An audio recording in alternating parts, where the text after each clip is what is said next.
Katakan wow. Anak muda ini. Kalah sama orang Toraja. Mereka langsung begitu. Katakan wow. Perasaan kalian sudah makan kayaknya ini di jam 6:30 ya, 6:30. Ya hari ini kita belajar dari seorang tokoh yang namanya Abraham. Karena ini adalah topiknya adalah keluarga. Dan kita mengambil sebuah teladan dari tokoh-tokoh di Alkitab begitu ya.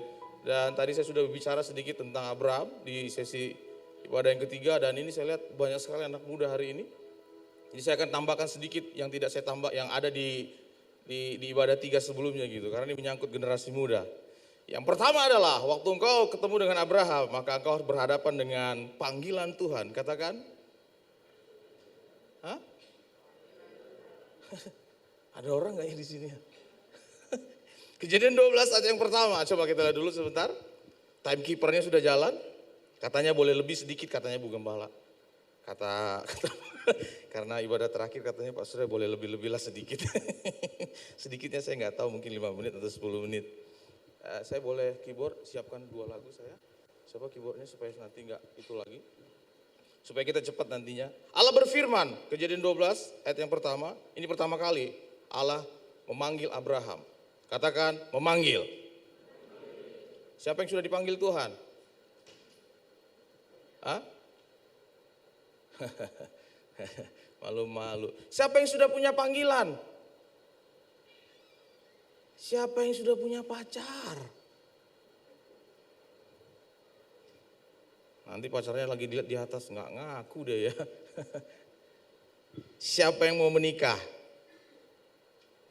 Ada yang angkat 1 cuman, yang lainnya malu-malu.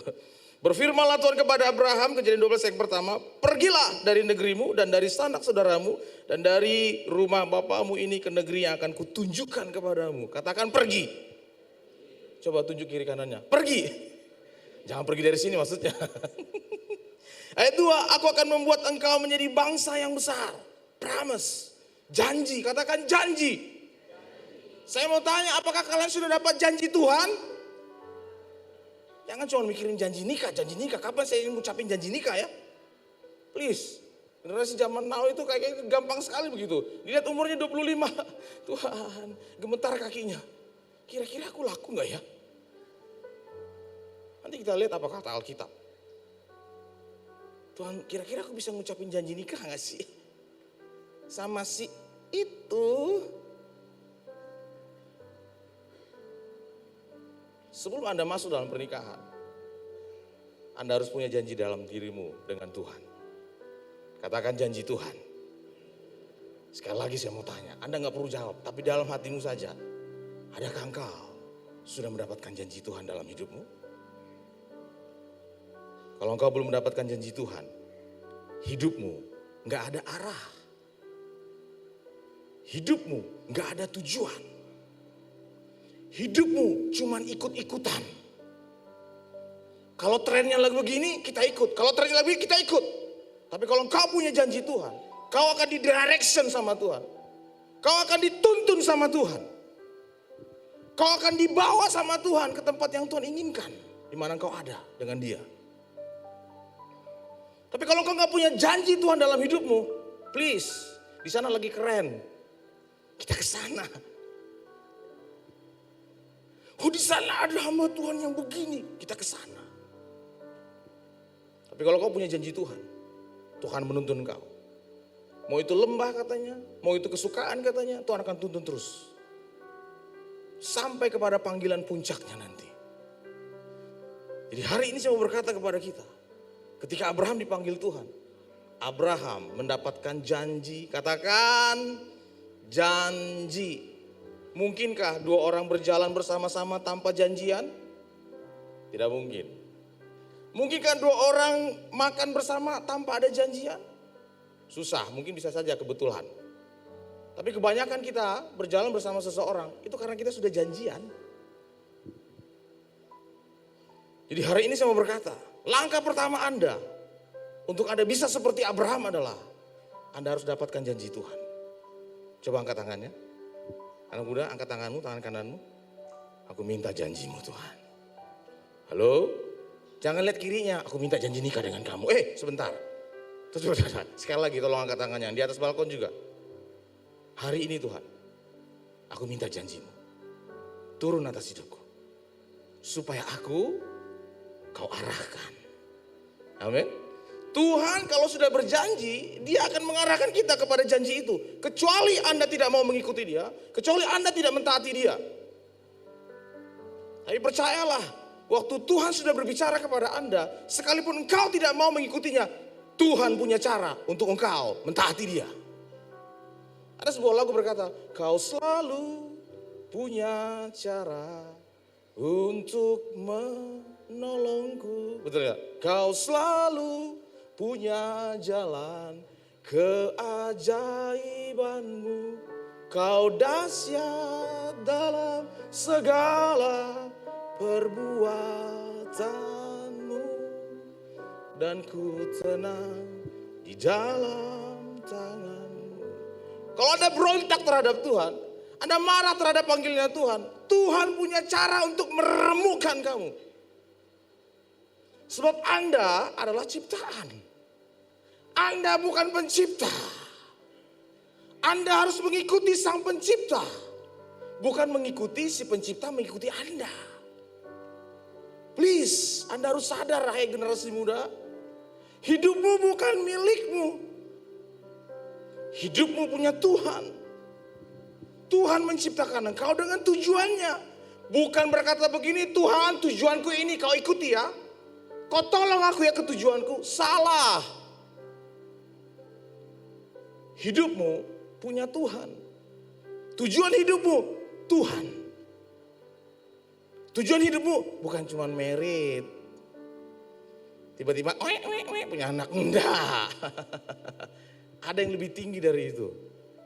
Yaitu panggilan Tuhan. Waktu Tuhan Abraham menerima janji.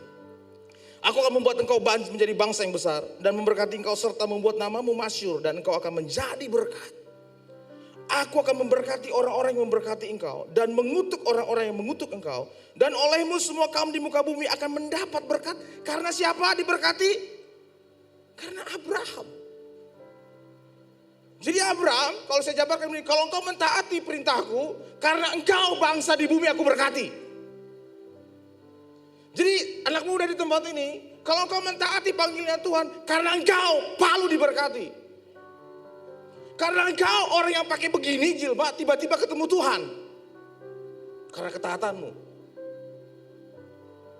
Saya ini pendoa. Saya belum kenalan ya. Tidak apa-apa ya, mesti dikenal lah.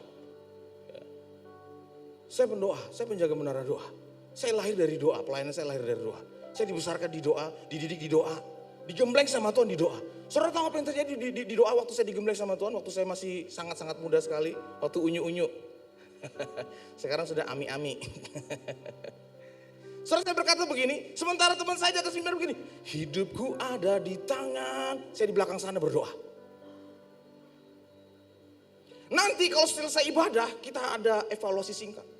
Jadi nanti kalau koordinator bilang begini, tadi hadirat Tuhan kurang di mimbar. Siapa di sini koordinator doanya? Saya om. Kamu ngapain aja tadi ibadah?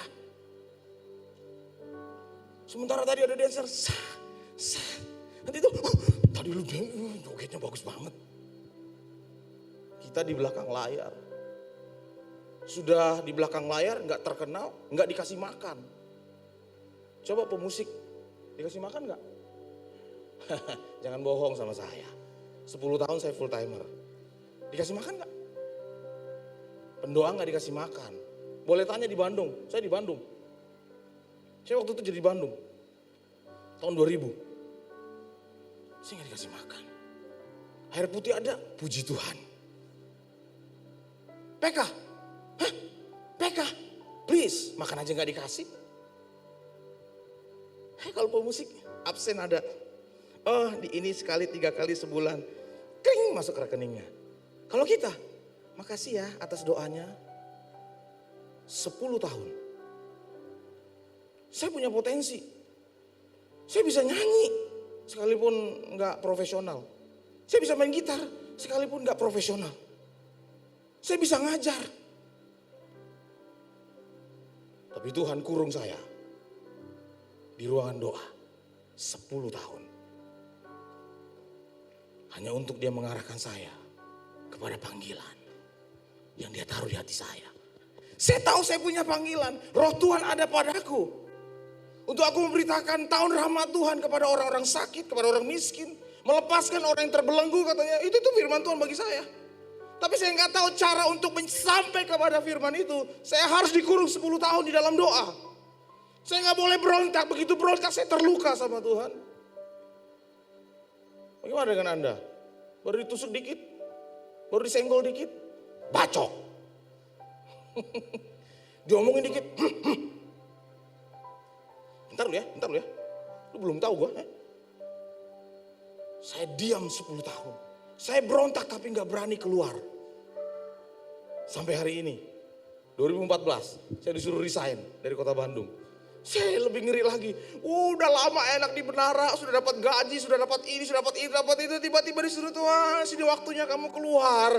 Mau kemana Tuhan? Gak usah tanya. Sama seperti Abraham. Ada Abraham bertanya, mau kemana? Gak usah tanya, pergi aja dulu, taat dulu aja. Saya mulai melihat Abraham. Janji yang diterima Abraham. Waktu Abraham disuruh pergi, dia pergi. Selanjutnya. Lalu pergilah Abraham, ayat 14, ayat 4. Kejadian 2 ayat 4. Lalu pergilah Abraham seperti difirmankan Tuhan kepadanya. Dan Lot pun ikut bersama-sama dengan dia. Abraham berumur 75 tahun ketika berangkat dari Haran. Abraham membawa Sarai istrinya dan Lot, anak saudaranya dan segala harta benda yang didapat mereka dan orang-orang diperoleh mereka di Haran. Mereka berangkat ke tanah Kanaan selalu sampai di situ. Abraham berjalan melalui negeri itu sampai ke suatu tempat dekat Sikem, yakni pohon tarbantin di More. Waktu itu orang Kanaan diam di negeri itu. Ketika itu Tuhan menampakkan diri kepada Abraham. Pernahkah engkau ketemu dengan Yesus di dalam doamu? Kalau engkau belum ketemu dengan dia, minta janjinya. Waktu engkau mentaati janjinya, pasti dia datang. Katanya begitu. Kalau ada orang berjanji 2 orang, pasti ketemu. Jadi dalam ruang doa saya sering ketemu Tuhan. Dia akan ngomong sama saya. Pergi ke Napu, siap dan. Pergi ke Seko. Kalian tahu Seko? Coba nanti searching di YouTube-nya Anda. Seko, Luwu Utara, tempat yang paling gampang dicapai. Alias paling susah. Ban motor CRF tenggelam semuanya sampai mesinnya. Coba cek nanti. Saya ada di sana bulan Desember, bulan 3, akhir bulan 4. Nanti bulan depan saya ada di situ 10 hari. Saudara, sepatu kalian keren-keren. Lantai kalian licin. Di Seko semuanya berlumpur. Karena gak ada aspal. Gak ada jalan cor-coran. Saya gak pernah pakai sepatu warna kayak gini di sana. Saya pakai sepatu boot yang di sini yang karet. Dan semuanya jalan kaki kalau lagi hujan. Karena apa? Licin dan lumpur dalam. Suatu kalian duduk di tempat ini. Saudara tahu, ribuan orang di Seko sana tidak pernah menikmati tempat yang seperti ini. Jadi kalau kalian berkata begini, aku kurang beruntung Tuhan. Pret. Ada tertipu. Kalau Anda berkata begini, aku gak enak tinggal di tempat ini. Ikut saya bulan depan. Saya beliin tiket. Tak apa-apa naik pesawat Susi Air. Yang 12 seat. Pernah di sini naik Susi Air 12 seat? Yang kalau kena angin, gitu. Paling di dalam, Tuhan jantungnya. Ikut sama saya. Bulan 7 akhir. Anak muda yang saya bawa adalah orang Seko.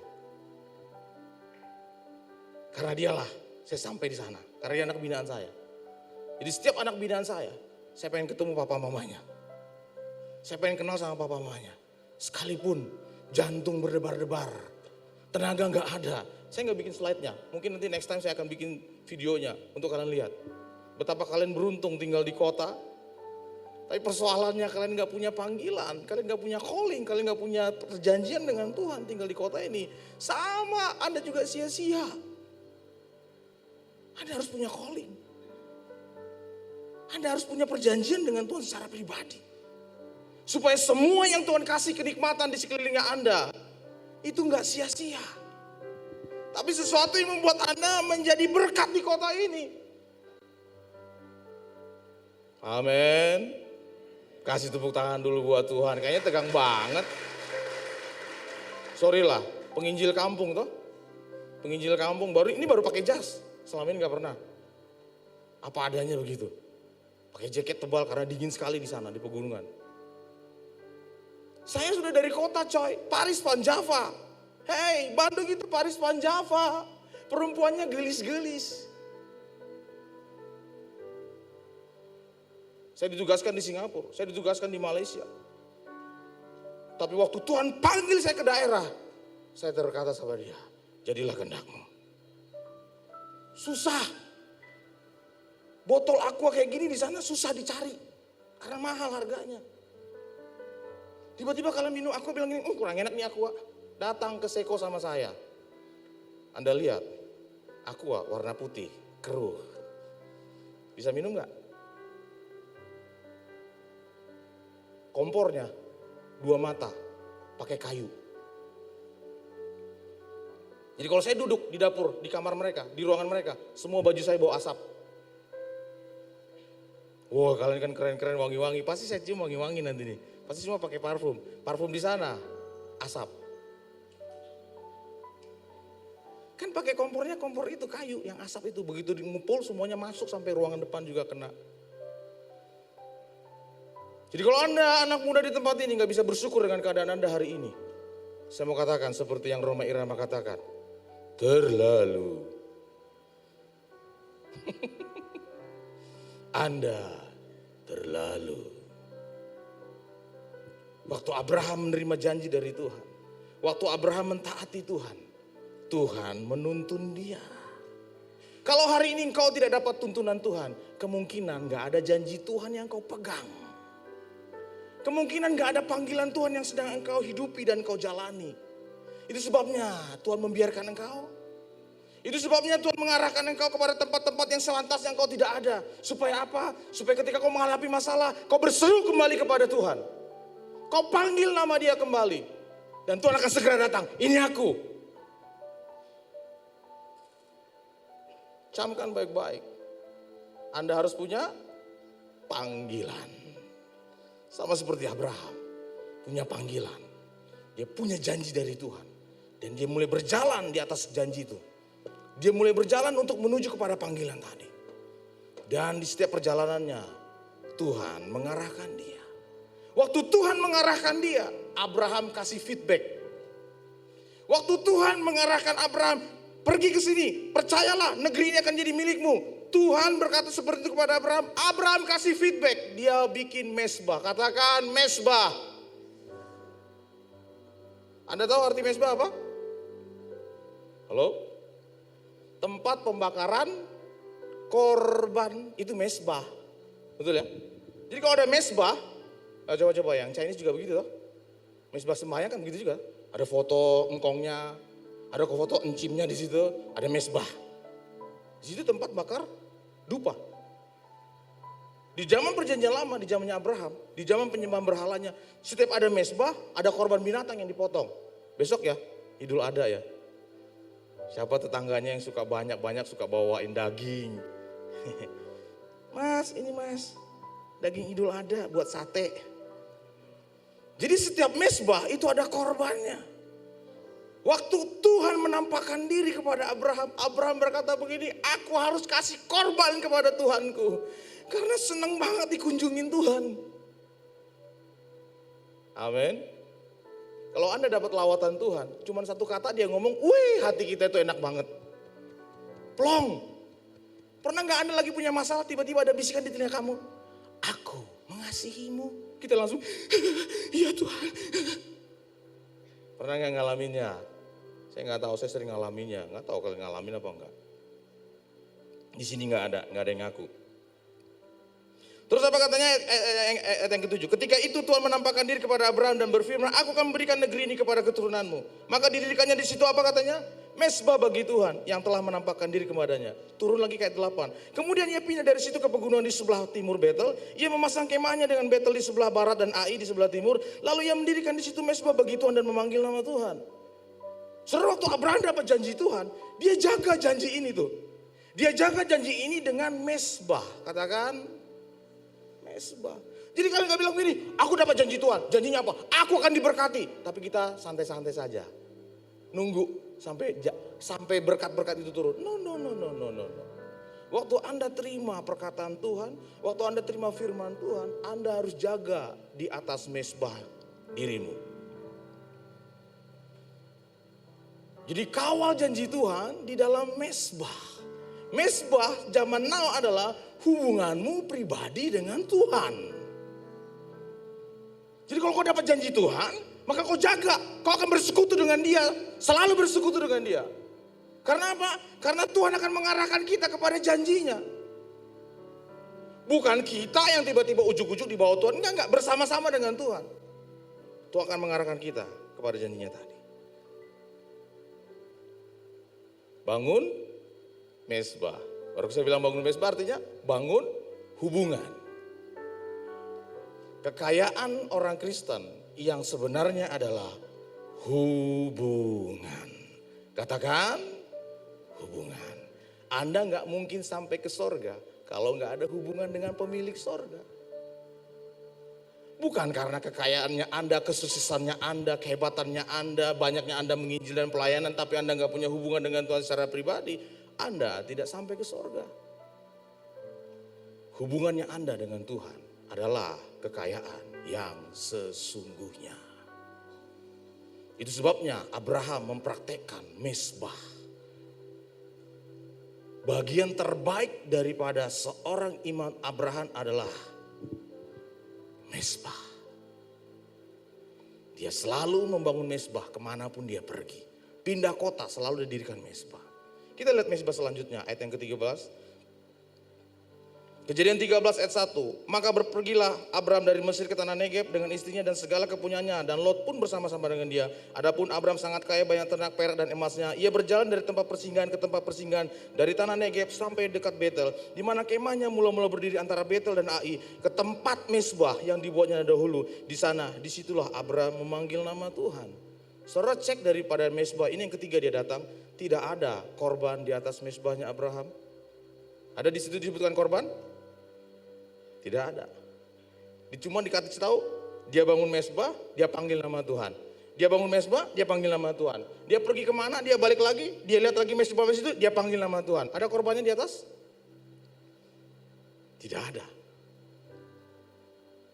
Pertanyaan saya, ini mesbah yang aneh tidak? Karena di perjanjian lama, setiap mesbah didirikan, ada korban ditaruh. Dan Abraham adalah ex penyembah berhala. Jadi kalau mereka itu mau menyembah berhala selalu ada korban. Tapi mesbah yang didirikan Abraham, mesbahnya berbeda. Saya bertanya kepada Tuhan, kenapa gak ada korbannya Abraham? Tuhan, bukan gak ada, coy kata Tuhan. Ada coy kata Tuhan. Apa itu? Cari tahu.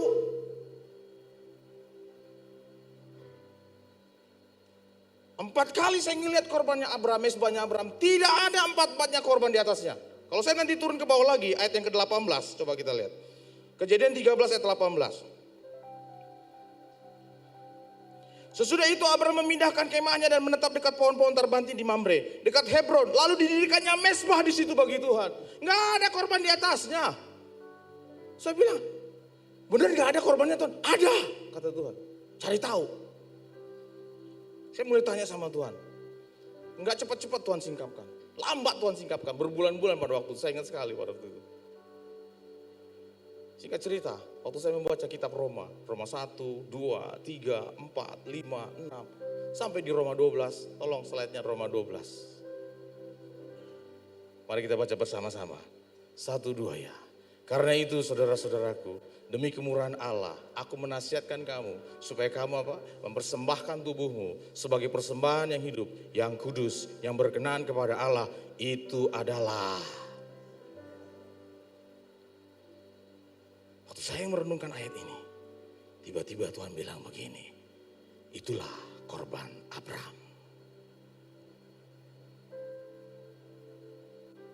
Jadi tolong bayangkan, saya lagi bangun mesbah di sini, mesbah bakaran, korbannya saya sendiri. Jadi waktu Abraham sedang membangun mezbahnya, dia naik ke atas mezbah yang dia dirikan. Dan dia berkata kepada Tuhannya, akulah korbannya, bukan binatang. Ribuan tahun kemudian, muncul seorang tokoh bernama Paulus menuliskan Roma pasal 12 tadi. Saudara tahu imannya Abraham? Imannya Abraham kepada Tuhan melebihi ribuan generasi. Yang dia perbuat didapat setelah Paulus muncul, Roma 12 tadi. Jarak Paulus dengan Abraham itu ribuan tahun. Saudara tahu, waktu Anda berhubungan dengan Tuhan, waktu Anda mentaati Dia, waktu Anda mengorbankan dirimu di atas mezbah yang kau dirikan sendiri, apa yang kau berbuat melampaui ribuan orang lain di depanmu. Orang lain akan diberkati oleh engkau. Orang lain akan takjub akan perbuatanmu.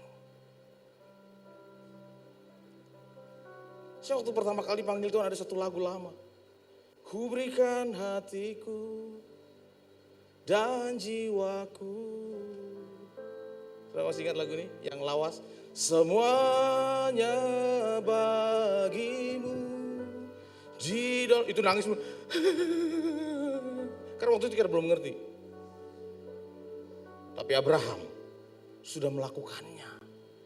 Anehnya belum ada hukum Tuhan. Abraham baru dituntun Tuhan. Belum ada firman seperti kita sekarang yang canggih dan modern. Hubungan Anda dengan Tuhan menghasilkan sesuatu yang baru. Menghasilkan sesuatu yang belum tertulis mungkin. Abraham melahirkan sesuatu yang baru yang dikerjakan ribuan generasi ke depan setelah. Hari ini saya mau berkata kepada Anda, kalau Anda nggak punya mezbah, sekali lagi saya mau katakan, Anda terlalu. Hidupmu sia-sia. Bangun mezbah dan naiklah di atas mezbah yang kau dirikan. Katakan, ini aku Tuhan, sembelih aku, potong aku. Apa yang dipotong? Kalau nanti baca selanjutnya, Abraham punya perjanjian dengan Tuhan, dengan tanda. Betul? Tandanya apa? Sunat. Betul? Tanda perjanjian antara engkau dan aku adalah sunat. Dipotong. Saudara, tanda perjanjian Abraham bukan di omongan, tapi dalam tubuhnya yang dipotong. It's mean semua keegoannya Anda, semua egonya Anda harus dipotong. Itu persembahannya Anda. Saya yakin waktu Anda tidak ego, waktu Anda pacaran, waktu Anda punya suami atau Anda punya istri, waktu Anda tidak ego, belajar terus punya mezbah yang setiap hari berkata, potong aku Tuhan, potong aku Tuhan. Aman, Anda aman, Anda aman, Anda dalam perlindungan Tuhan. Sekalipun ada badai besar, sekalipun ada gelombang besar, sekalipun tsunami datang, Anda aman. Karena tangan yang tidak kelihatan akan menopang Anda. Tadi kami cerita sama Dr. Jen, bagaimana COVID melanda, terus bagaimana dia lolos katanya dengan suaminya. Tapi beberapa teman saya yang ada di Toraja, yang semuanya sehat, begitu kena innalillahi, rest in peace. Dia cerita, ada yang komorbid, ada yang jantung, ada yang ini, tapi lolos. Ini ada yang sehat, nggak ada komorbid, begitu kena minggu depan dipanggil Tuhan, telah berpulang ke rumah Bapa. Sudah diizinkan semuanya, tapi percayalah kalau Anda punya panggilan dalam Tuhan. Kalau Anda biasa membangun mezbah dan menganaikan dirimu sendiri di atas mezbah dan berkata, akulah korbannya Tuhan. Potong aku Tuhan. Kau aman dalam tangan Tuhan. Kau gak takut dengan badai. Sama seperti Abraham. Waktu Lot ditangkap, raja-raja Kedorlaomer dan segala macam, ya, membawa Lot lari, dia bawa ditahan. Abraham tidak pernah latihan perang. Betul? Pernah Abraham bikin pasukan perang? Tidak ada. Roh Tuhan yang memimpin dia. Abraham datang Dia habisin itu semua raja-raja. Bukan 1-2 raja, 7 raja dia habisin. Takluk di bawah kaki Tuhan, di bawah kaki Abraham. Karena apa? Allah mengajari Abraham. Amin. Hubungan Anda dengan Tuhan, itu engkau diajari Tuhan. Untuk melakukan hal-hal yang gak bisa kau kerjakan. Yang mungkin orang menyepelekan kamu, kira-kira dia bisa gak sih? Mungkin gak sih dia bisa? Sanggup gak dia sih? Pasti sanggup. Karena di ruang doanya kita, di ruang mesbahnya kita, Allah mengajari kita. Itu tempat rahasia yang paling nikmat di dalam hidup saya. Itu sebabnya saya berkata kepada Tuhan, ini tempat spesial. Kalau Anda gak punya tempat spesial berhubungan dengan Tuhan, Anda rugi hidup di bumi. Saya mau kasih tahu. Karena gak ada tempat yang nikmat di bumi ini selain Anda berjumpa dengan Tuhan secara pribadi di ruang mesbahmu. Itulah yang Abraham praktekkan. Kemanapun dia pergi, dia bangun mesbah untuk Tuhannya. Korbannya dirinya sendiri. Dia gak cari orang lain untuk dikorbankan. Dia cari dirinya sendiri untuk dikorbankan. Ibadah yang sejati. Kalau hari ini kau sedang disakiti, terus kau marah sama keadaan itu, berhenti marah. Kalau hari ini kau sedang dipojokkan, kalau hari ini kau sedang difitnah, berhenti marah. Bangun mesbah, naik ke atasnya. Potong sampai selesai Tuhan. Amin. Selanjutnya, apa yang Abraham lakukan? Kejadian pasal 15 berkata begini, bahwa Abraham punya iman. Ishak gak boleh menikah dengan kelompok lain. Katakan, Ishak tidak boleh menikah dengan kelompok suku yang lain selain dari kelompoknya Abraham. Halo anak muda, Anda gak boleh menikah dengan kelompok di luar Kristen atau orang percaya. Halo? Siapa udah punya pacar? Angkat tangannya. Yang tinggi dong. Masa gak pede punya pacar? Justru gak punya pacar yang gak pede. Saya mau tanya, apakah pacarmu orang percaya? Waktu Abraham sudah melihat Ishak bisa menikah, dia panggil bujangnya. Jangan sekali-kali kau bawa dia menikah dengan orang Kanaan. Orang Kanaan adalah orang di luar Tuhan. Di hari ini pesan dari imannya Abraham kepada kita generasi muda. Jangan coba-coba menikah di luar orang percaya. Katakan amin. Bahaya ini, lemes semuanya. Tanda orang percaya adalah dia punya hubungan pribadi dengan Tuhan. Apa tanda orang percaya? Punya hubungan pribadi dengan Tuhan. Jadi hai para wanita, kalau kau punya cowok, ajak dia makan bakso. Traktir gue dong bang makan bakso. Begitu makan bakso bilang sama dia, bang tolong pimpin doa. Kamu aja aku belum bisa berdoa. Udah coret. Tapi Pak Surya, dia orang kaya nah. Mobilnya 3. Mobil bapaknya sih memang. Belum mobilnya sendiri. Dia baik hati, suka traktir. Abraham tidak mengizinkan anaknya menikah sama orang sembarangan. Ini belum punya firman. Ini belum punya Alkitab Abraham loh. Ini belum punya tentang perkawinan ditulis oleh Paulus di dalam 1 Korintus pasal 7. Tapi Abraham sudah melakukannya ribuan tahun sebelum ditulis sama Paulus. Nah kita umur udah berapa? 27 Pak Pendeta. Mau diskon berapa? 30%. Umur 30, 50% Pak Pendeta diskonnya. Anda jual murah. Yang penting KTP-nya Kristen. Yang penting KTP-nya Kristen. Nggak tahu dari kelompok mana itu, yang penting KTP-nya Kristen. Saya punya beberapa anak rohani di Toraja sama di Jawa. Semua bermasalah karena mereka berkata, yang penting ini kak, yang penting ini kak.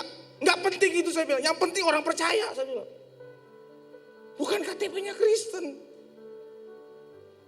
Yang penting orang percaya Katakan kiri kanannya, orang percaya.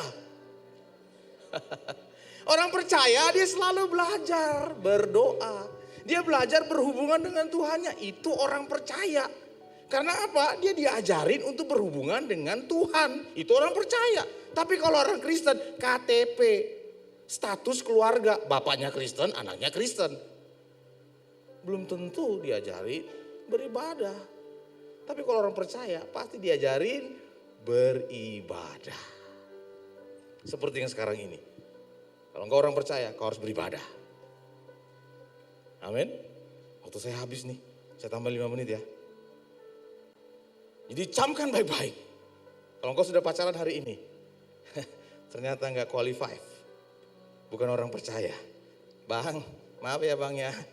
Kalau engkau bukan jadi orang percaya, jangan dekat-dekat sama saya. Umurmu kan sudah 26, biarin. Coba kita lihat tentang perkawinan sedikit ya.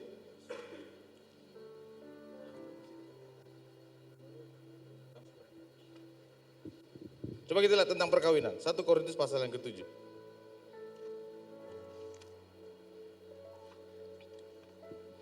Ayat yang 37.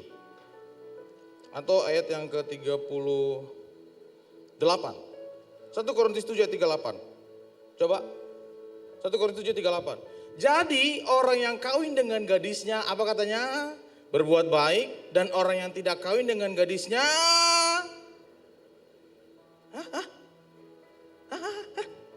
masa? Orang kawin berbuat, orang tidak kawin. Kenapa tiba-tiba kalian jadi suaranya kecil? Berbuat, lu kenapa takut jomblo? Kalau belum waktunya Tuhan bilang aja begini, santai aja kali. Gua kawin umur 33 coy. Dan hampir saya di umur 30 saya bilang begini, stop Tuhan cari jodoh buat saya. Pada waktu itu lagi keren-kerennya pergi pelayanan kemana-mana. Stop Tuhan, saya mau pelayanan saja. Sudah tahu waktu saya fokus pelayanan, Tuhan sibuk cari jodoh buat saya. Kalau kalian kan enggak kan, sibuk bikin status di Facebook. Hari ini gue malming sendirian. Kasih emoji, nangis. Adakah teman yang mau nemani gue liburan kali ini? Kalau Anda sibuk dengan Tuhan, Tuhan sibuk mengurus apa yang dibutuhkan oleh Anda. Dia Bapa yang baik.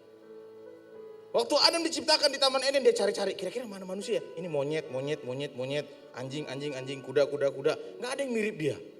Waktu dia cari-cari, udahlah gue gak ada yang punya apa, gue tidur aja deh. Begitu dia bangun, ada perempuan di depan saya. Susah gak? Nggak susah sebenarnya, cuman Anda nggak tahu caranya mendapatkannya. Saya ceritakan, saya nggak pikiran lagi untuk menikah pada waktu itu. Tapi Tuhan yang sibuk nyariin saya. Perempuan itu bahkan dibawa ke ruang doa saya, ke menara doa saya. Dan waktu saya cuma salam, ya gitu. Pas pulang, yang tadi lu salam, itu calon kamu. Tuhan, masa calon saya? Iya, calon kamu itu. Saya hantarkan datang ke menara doa. Nah sekarang kan dia ada di Toraja. Melahirkan 3 anak buat saya. Tepuk tangan buat dia. Dia mendampingi saya, dia mensupport saya. Dia seperti Tuhan bagi saya. Karena memang Tuhan yang hantarkan. Saya nggak cari di FB loh. Hati-hati nah, cari di IG. Kontak jodoh, Kristen. Bukan orang Kristen, orang percaya. Camkan baik-baik. Mezbahnya Abraham adalah mezbah yang dia dirikan sendiri. Dan korbannya adalah dirinya sendiri. Hai anak-anak Tuhan yang masih muda, yang sedang cari pasangan, Anda jangan sibuk mencarinya. Datanglah ke hadapan Tuhan, bangunlah mezbah, biar dia nanti yang mencarikannya buat Anda. Dia akan memperkenalkannya kepada Anda. Gak usah takut dengan umurmu, gak usah khawatir dengan usiamu. Karena umurmu ada dalam tangan Tuhan. Semakin engkau takut, semakin terjadi. Jadi kuasai dirimu, kuasai pikiranmu. Supaya apa? Supaya yang terbaik engkau terima dari Tuhan. Amin. Jadi kita menikah dengan orang percaya. Bukan orang Kristen. Dan engkau harus mencarinya dari kelompok orang percaya. Amin.